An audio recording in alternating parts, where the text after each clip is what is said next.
फाहद साहब, ये जो राजा रियाज साहब के कॉन्फिडेंस का जिक्र किया है अतहर साहब ने, आपको जो आपने भी सर जिक्र किया कि जो फैसला साज हैं शायद उनको भी नहीं मालूम, सर क्या सचमुच ये इतना आसान होगा? Very in all seriousness, obviously बहुत से लोगों के खदशात भी हैं, ख्यालात भी हैं कि इलेक्शंस की में ताखीर हो जाएगी, पर सर क्या ये सचमुच इतना आसान है कि इनडेफिनेटली हम इलेक्शंस को डिले कर लें?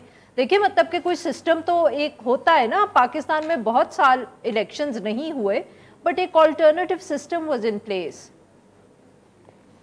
देखिए आरफा, मेरे ख्याल में इलेक्शंस को डिले करना बहुत मुश्किल है। मैं नहीं समझता, ये कहना तो बड़ा आसान है और हर तरफ हम ये बात सुनते आ रहे हैं, आप भी अपनी निजी महफिलों में बैठते होंगे तो लोगों का ख्याल है देखें जी इलेक्शन तो होने ही नहीं है। ये कहना आसान है लेकिन करना मुश्किल है, क्योंकि इस वक्त आपके पास जो ऑप्शंस हैं उनमें इलेक्शंस को डिले करने वाला ऑप्शन जो है उसका वो इसलिए इतना मुश्किल है क्योंकि उसके लिए आपको एक जस्टिफिकेशन चाहिए होगी, एक आईनी जस्टिफिकेशन चाहिए होगी। वो जस्टिफिकेशन इस टाइम आपके सामने नहीं है। अच्छा, जब आप ये बात करते हैं आरफा तो लोग कहते हैं देखें जी वो तो आप पंजाब और केपी में जो इलेक्शन होने थे वो भी तो डिले हो गए।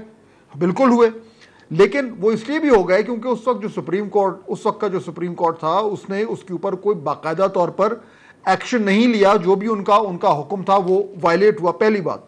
दूसरा ये कि फिर आपको जो 90 दिन के जो इलेक्शन थे जो असेंबली की डिसोल्यूशन के बाद होने थे, उनमें जो डिले हुआ है उसको एक कवर दिया गया। जो लास्ट गवर्नमेंट ने जाने से पहले जो कहा कि जी नए सेंसस के तहत डीलिमिटेशन होनी चाहिए, उससे इलेक्शन कमीशन को एक कवर मिल गया जिसके मुताबिक उन्होंने आगे कर दिया। अब वो कवर हो गए खत्म। चुनाचे अगर आपको इलेक्शन फरवरी से आगे लेके जाने हैं तो या तो सुप्रीम कोर्ट उनको अलाउ करे। फ्रैंकली स्पीकिंग मुझे वो होता नजर नहीं आ रहा। इलेक्शन कमीशन खुद भी कह चुका है कि जब आपकी बात यहां काट रही हूं, but just so you can also address this point. Sir, security situation खराब हो रही है, कई लोगों का खदशा है कि शायद इसको ये भी एक वजह बन सकती है। आप इत्तेफाक करेंगे? देखिए, जो मर्जी वजह बने उसको सुप्रीम कोर्ट को जस्टिफाई करना पड़ेगा, क्योंकि ये क्लियर है कि अब इलेक्शन 90 दिन से आगे जाएंगे तो उसमें आइन में तो उसकी कोई गुंजाइश नहीं है। हाँ, वो कोई केस प्रेजेंट किया जाए कि जी देखिए सिक्योरिटी सूरत बड़ी ख़राब हो गई है, इसलिए हमें जो है वो इलेक्शन डिले करने चाहिए। अल्टीमेट फाइनल कॉल आपको सुप्रीम कोर्ट ने देनी है, और जो नए चीफ जस्टिस हमारे जो इस वक्त हैं मौजूद, उनके होते हुए मेरे ख्याल में जो अक्सरियत है उसकी ये राय है कि वो इस तरीके से ये ओब्लाइज नहीं करेंगे।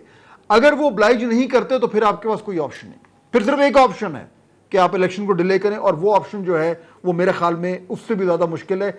इसलिए मुझे नज़र तो ये आ रहा है कि इलेक्शन होंगे, लेकिन मुझे जो चीज़ नज़र नहीं आ रही है, मुश्किल से आ रही है, वो ये है कि इलेक्शंस अगर हो जाते हैं तो उसके बाद जो एक इंटेंडेड आउटकम है वो कैसे आएगा। ये है वो बड़ा सवाल जिस पर मेरे ख्याल में हम सब आके फंस जाते हैं। यानी कि उस्मान डार साहब के इंटरव्यू और ऐसे और इंटरव्यूज के बावजूद इंटेंडेड रिजल्ट शायद लेना मुश्किल हो। देखिए, मैं आपको बताऊं, इसलिए क्योंकि जो इस वक्त हमें नजर आ रहा है, जो एक आपको एक पॉपुलैरिटी वेव नजर आ रही है, वो किसी से ढकी छुपी तो नहीं है। तो उसको कैसे फिर कैसे होगा? तो ये एक डिलेमा है, ये एक डिलेमा है। हो सकता है इसका कोई ऐसा सोल्यूशन हो जो मुझे और आपको और हम तीनों को नजर ना आ रहा हो, एंड मुमकिन ऐसा हो, लेकिन मैं यहां पे आके फंस रहा हूं उस टाइम। बिल्कुल ठीक।